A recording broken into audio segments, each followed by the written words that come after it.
اعوذ باللہ من الشیطان الرجیم بسم اللہ الرحمن الرحیم۔ سورۃ ہود آیت نمبر 77 سے ولما جاءت رسلنا، اور جب آئے ہمارے قاصد، ہمارے بھیجے ہوئے، لوط علیہ السلام کے پاس، سیء بہم، تو وہ اداس ہو گئے ان کی وجہ سے، وضاق بہم ذرعا، اور تنگ ہو گیا ان کی وجہ سے ان کا سینہ، ان کا دل، وقال، اور کہا انہوں نے، ھذا یوم عصیب، یہ دن ہے انتہائی سخت۔ اللہ تبارک و تعالیٰ کے فرشتے جو ابراہیم علیہ السلام کے پاس گئے تھے انسانی شکل میں، وہاں سے ہو کر وہ حضرت لوط علیہ السلام کے پاس پہنچے، اور وہاں بھی خوبصورت انسانی شکل میں ہی تھے۔ لوط علیہ السلام ان فرشتوں کو دیکھ کر غمگین ہو گئے، اداس ہو گئے، ان کا دل گھٹ گیا اور کہا یہ تو بڑا سخت دن ہے، ایسا کیوں ہوا؟ کیونکہ وہ فرشتے انسانی شکل میں تھے، اور لوط علیہ السلام نے بھی حضرت ابراہیم علیہ السلام کی طرح یہی سمجھا کہ یہ انسان ہے اور یہ فرشتے نہیں، اللہ کی طرف سے نہیں آئے، اور انہیں اس بات کا علم تھا کہ ان کی قوم غلط خواہشات رکھتی ہے، اور وہ بھی باقی انسانوں کی طرح ان کو بھی اپنے غلط خواہشات کا نشانہ بنائے گی، اسی لیے وہ غمگین ہو گئے کہ اب یہ میرے مہمان ہیں اور میرے مہمانوں کی بےزتی میری بےزتی ہے، اور میں اکیلا کیا کروں گا۔ اسی لیے وہ انتہائی غمگین ہو گئے، افسردہ ہو گئے، اور ان کا دل گھٹ گیا اور کہا یہ تو بڑا سخت دن ہے۔ اور پھر وہی کچھ ہوا جو انہیں خدشہ تھا، وَجَاءَهُ قَوْمُهُ يُهْرَعُونَ إِلَيْهِ، اور آ گئی ان کے پاس ان کی قوم دوڑتی ہوئی ان کی طرف، قوم بھاگ کے آ گئی۔ کیوں آ گئے وہ؟ کہ یہ جو خوبصورت لوگ آپ کے پاس آئے ہیں ان کو ہمارے حوالے کرو۔ وَمِن قَبْلُ كَانُوا يَعْمَلُونَ السَّيِّئَاتِ، اور اس سے پہلے وہ عمل کرتے تھے برے، اس سے پہلے بھی وہ لوگ سیاہ کار تھے، برے کام کرتے تھے۔ وہ کیا ان کی خرابیاں تھیں، کیا برے کام کرتے تھے، اس کا ذکر اللہ تبارک و تعالی نے سورۃ عنکبوت میں تفصیل سے کیا ہے۔ سورۃ عنکبوت آیت نمبر 29، فرمایا اَإِنَّكُمْ لَتَأْتُونَ الرِّجَالَ، تم مردوں کے پاس جاتے ہو، یعنی مرد سے اپنی ضرورتیں پوری کرتے ہیں، وَتَقْطَعُونَ السَّبِيلَ، اور تم راستہ کاٹ دیتے ہو، یعنی آنے جانے والوں کو تنگ کرتے ہو اور ڈاکے ڈال لیتے ہو، اور اس وجہ سے لوگ تمہارا راستہ ہی چھوڑ جاتے ہیں۔ وَتَأْتُونَ فِي نَادِيكُمُ الْمُنْكَرَ، اور تم اپنی مجلسوں میں یہ غلط کام کرتے ہو، یعنی یہ غلط کام اور غلط خواہشات کی تکمیل چھپے چھپے نہیں بلکہ سب کے سامنے، اتنا بے حیائی پہ اتر آئے ہو، جیسے عام ہوتا ہے نا کام کلبز میں ہوتا ہے، تو اس قسم کا وہ انہوں نے انداز اختیار کیا ہوا تھا۔ تو یہاں مجمل انداز میں کہا گیا ہے کہ ان کی قوم ان کے پاس دوڑتی ہوئی آئی، اور اس سے پہلے وہ برے کام کرتے تھے۔ قال یا قومی، کہا لوط علیہ السلام نے، اے میری قوم، ہؤلاء بناتی ہن اطہر لکم، یہ میری بیٹیاں ہیں، یہ بہت پاکیزہ ہیں تمہارے لیے، فاتقوا اللہ، پس ڈرو اللہ سے، ولا تخزونی فی ضیفی، اور نہ رسوا کرو تم مجھے میرے مہمانوں کے بارے میں۔ الیس منکم رجل الرشید، کیا نہیں ہے تم میں سے کوئی مرد بھلا؟ تم میں سے کوئی بھلا انسان نہیں، سارے غلط فطرت ہو، بد فطرت ہو۔ کہا اے میری قوم، یہ میری بیٹیاں ہیں، یہ پاکیزہ ہیں تمہارے لیے۔ بیٹیوں سے کیا مراد ہے؟ کیا لوط علیہ السلام بد فطرت قوم کے لیے اپنی بیٹیاں پیش کر رہے تھے؟ حالانکہ ایسا نہیں ہو سکتا۔ ایک تو وہ مشرک تھے، اور دوسرا وہ غلط خواہشات رکھتے ہیں اور بد فطرت انسان ہے، اور ایک عام شریف آدمی بھی ایسے لوگوں کو اپنی بیٹی نہیں دے سکتا رشتے کے طور پر، چاہے جائے کہ وہ اللہ کا نبی ہو۔ تو وہ پھر کیوں کہہ رہے ہیں کہ یہ میری بیٹیاں ہیں؟ تو یہاں بیٹیوں سے مراد قوم کی بیٹیاں ہیں، کیونکہ ایک نبی پوری قوم کے لیے روحانی باپ ہوتا ہے، اور پوری قوم اس کی اولاد ہوتی ہے، اس کے بیٹے بیٹیاں ہوتی ہیں، اسی لیے قوم کی بیٹیاں مراد ہیں، اور مراد ان لوگوں کی بیویاں ہی ہیں۔ یہ میری بیٹیاں تمہارے لیے پاکیزہ ہیں، تمہاری بیویاں موجود ہیں، شادی شدہ ہو، اور اللہ سے ڈرو، مجھے میرے مہمانوں کے بارے میں رسوا نہ کرو، کیونکہ میرے مہمانوں کی بے عزتی اور ان کے ساتھ انہیں غلط خواہشات کا نشانہ بنانا، یہ میری رسوائی ہے، میری بے عزتی ہے۔ تم میں سے کوئی بھی بھلا آدمی نہیں۔ قالوا لقد علمت ما لنا فی بناتک من حق، انہوں نے کہا تجھے پتہ تو ہے کہ نہیں ہے ہمیں تیری بیٹیوں میں کوئی ضرورت، ہمیں عورتوں کی کوئی ضرورت نہیں ہے۔ لفظی معنی لقد علمت، البتہ تحقیق تو جانتا ہے، ما لنا نہیں ہے ہمارے لیے، فی بناتک تیری بیٹیوں میں، من حق کوئی ضرورت، وَإِنَّكَ لَتَعْلَمُ مَا نُرِيدُ، اور بے شک تو البتہ جانتا ہے جو ہم چاہتے ہیں، ہماری خواہشات کا تجھے پتہ تو ہے، لہذا تو ہمارے راستے سے ہٹ جا، یہ جو خوبصورت لڑکے تیرے پاس آئے ہیں یہ ہمارے حوالے کر دے۔ قال، کہا لوط علیہ السلام نے، لو ان لی بکم قوہ، کاش کہ بے شک میرے پاس تمہارے مقابلے میں قوت ہوتی، او آوی الی رکن شدید، یا میں پناہ لیتا مضبوط سہارے کی طرف۔ کاش کہ تمہارے مقابلے میں میرے پاس قوت ہوتی، یعنی میرے پاس ہی ایسے وسائل ہوتے، میری اولاد ایسی مضبوط ہوتی کہ میں تم سے مقابلہ کر سکتا اور اپنے ان مہمانوں کو تمہارے حوالے نہ کرتا، یا میرا کوئی قبیلہ خاندان میرے ساتھ ہوتا اور ان کے ساتھ مل کے میں تمہارا مقابلہ کرتا، اور کبھی بھی اپنے ان معزز مہمانوں کو تمہارے سپرد نہ کرتا، کاش کہ ایسا ہوتا۔ اب یہ جو اللہ تبارک و تعالیٰ کے پیغمبر لوط علیہ السلام یہ کہہ رہے ہیں، اس کا یہ مطلب نہیں کہ انہیں اللہ پہ توکل اور بھروسہ نہیں تھا، بلکہ یہ ایک فطرت ہے کہ انسان ظاہری اسباب ڈھونڈتا ہے اپنے دفاع کے لیے، اور یہ توکل کے خلاف نہیں ہے، بلکہ توکل کہا اسی کو گیا ہے کہ پہلے ظاہری اسباب حاصل کرو، اور پھر تمہارا بھروسہ ان اسباب پہ نہ ہو، بھروسہ اللہ پہ کرو، اسباب حاصل کرو۔ مثلا ضروریات زندگی کے لیے روزی کماؤ، یہ توکل کے خلاف نہیں ہے، لیکن بھروسہ اللہ پہ ہو کہ روزی دینے والا وہ ہے، اپنی طرف سے محنت کرو، یہ ہے توکل اصل۔ تو اسی ظاہری اسباب کو وہ ڈھونڈ رہے ہیں، کاش کہ میرے پاس طاقت ہوتی یا کوئی مضبوط سہارا ہوتا کہ اس کے ساتھ مل کے میں دفاع کرتا، تو یہ توکل کے خلاف نہیں ہے۔ قالوا، انہوں نے کہا کہ انہوں نے جو مہمان آئے تھے، اب انہوں نے حقیقت حال واضح کی، انہوں نے کہا یا لوط، اے لوط، انا رسل ربک، بے شک ہم بھیجے ہوئے ہیں تیرے رب کے، لن یصلوا الیک، ہرگز نہیں پہنچ سکیں گے وہ تیری طرف۔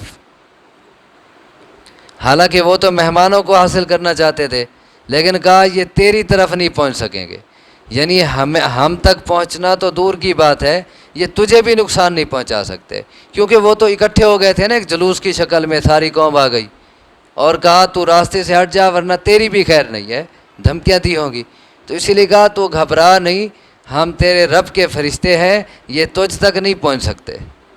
کہا اے لوط بے شک ہم رسول ہیں، قاصد ہیں، بھیجے ہوئے ہیں تیرے رب کے، ہرگز نہیں پہنچ سکیں گے وہ تیری طرف۔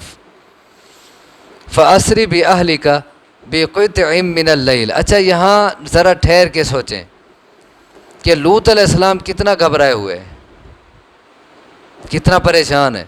لفظ کیا ہے کہ جب مہمان آئے سِیءَ بِهِمْ، ان کی وجہ سے وہ افسردہ ہو گئے، وہ اداس ہو گئے، وَضَاقَ بِهِمْ ذَرْعًا، اور ان کا دل گھٹ گیا، اتنا پریشان ہوئے۔ انسان کا دل کب دبوچ لیا جاتا ہے، کب گھٹ جاتا ہے؟ جب انتہائی پریشانی کا سامنا ہو۔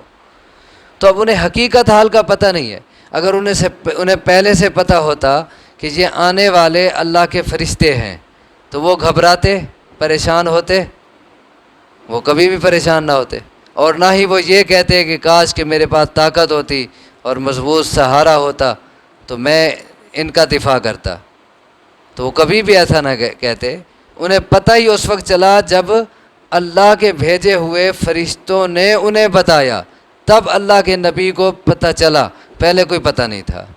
تو اس کا معنی یہ ہوا کہ اللہ کا نبی نہ عالم الغیب ہوتا ہے اور نہ ہی مختار کل ہوتا ہے۔ عالم الغیب بھی نہیں کہ انہیں کوئی پتہ نہیں ہے، اور مختار کل بھی نہیں، اختیارات کے مالک بھی نہیں، اسی لیے کہہ رہے ہیں کاش کہ طاقت ہوتی اور میں مقابلہ کرتا۔ اختیارات بھی نہیں ان کے پاس، بے بس ہیں، عاجز ہیں، لاچار ہیں، اللہ کی مدد کے محتاج ہیں۔ فَأَسْرِ بِأَهْلِكَ بِقِطْعٍ مِّنَ اللَّيْلِ، اب فرشتوں کی بات ہو رہی ہے کہ آپ گھبرائیں نہیں، آپ تک نہیں پہنچ سکتے، بس آپ لے چلیں اپنے اہل کو، اپنے گھر والوں کو، بِقِطْعٍ مِّنَ اللَّيْلِ، رات کے ایک حصے میں، قطع کا معنی ٹکڑا، حصہ، اور لیل رات، بس آپ لے چلیں اپنے اہل کو رات کے ایک حصے میں، وَلَا يَلْتَفِتْ مِنْكُمْ أَحَدٌ، اور نہ مڑ کے دیکھے تم میں سے کوئی ایک، بس یہاں سے چلے جاؤ، پیچھے مڑ کے ہی نہیں دیکھنا کہ پیچھے کیا ہو رہا ہے۔ إِلَّا امْرَأَتَكَ، یہ استثناء اہل تھے، پیچھے بے اہلی کا لفظ آیا تھا، اب وہاں سے معنی ملائیں کہ بس لے چلیں اپنے اہل کو رات کے ایک حصے میں، مگر اپنی بیوی کو ساتھ نہیں لے جانا۔ بیوی اگرچہ تمہاری ہے لیکن وہ کافرہ ہے، اس نے خیانت کی ہے، وہ ایمان نہیں لائی، اسی لیے إِنَّهُ مُصِيبُهَا مَا أَصَابَهُمْ، بے شک بات یہ ہے کہ پہنچنے والا ہے اسے وہ عذاب جو پہنچے گا انہیں، باقی قوم کے پاس جو عذاب آئے گا تیری بیوی کو بھی وہی عذاب پہنچے گا، اسے یہیں چھوڑ کے جانا ہے۔ إِنَّ مَوْعِدَهُمُ الصُّبْحُ، بے شک ان کے وعدے کا وقت صبح ہے۔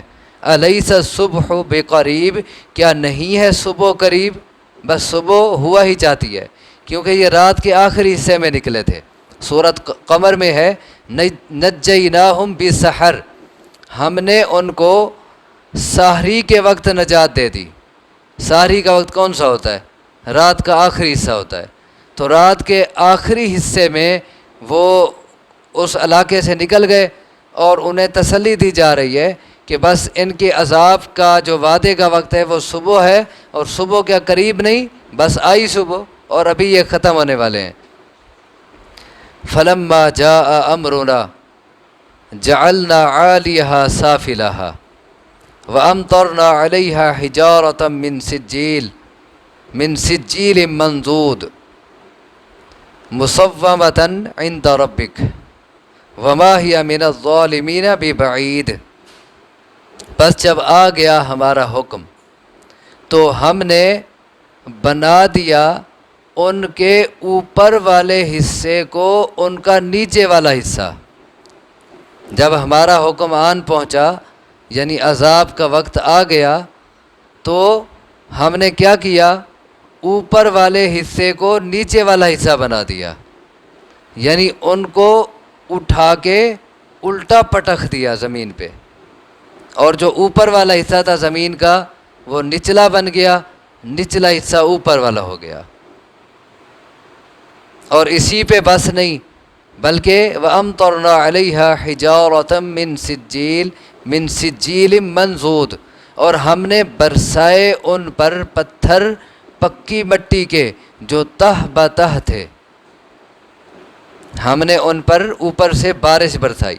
حالانکہ اسی میں وہ ختم ہی ہو گئے، لیکن پھر یہیں پہ بس نہیں کی گئی، اوپر سے پتھروں کی بارش برسی۔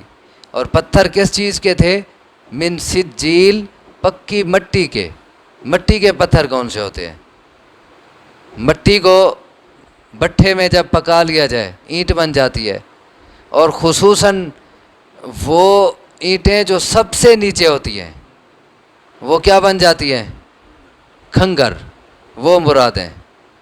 اس کو شور نہیں کھاتا، وہ بالکل پک جاتی ہے، اور بلکہ اتنا آگ ان کو پہنچتی ہے کہ بعض اوقات وہ پگھلی ہوتی ہے، ان کا سٹائل ہی بدل جاتا ہے۔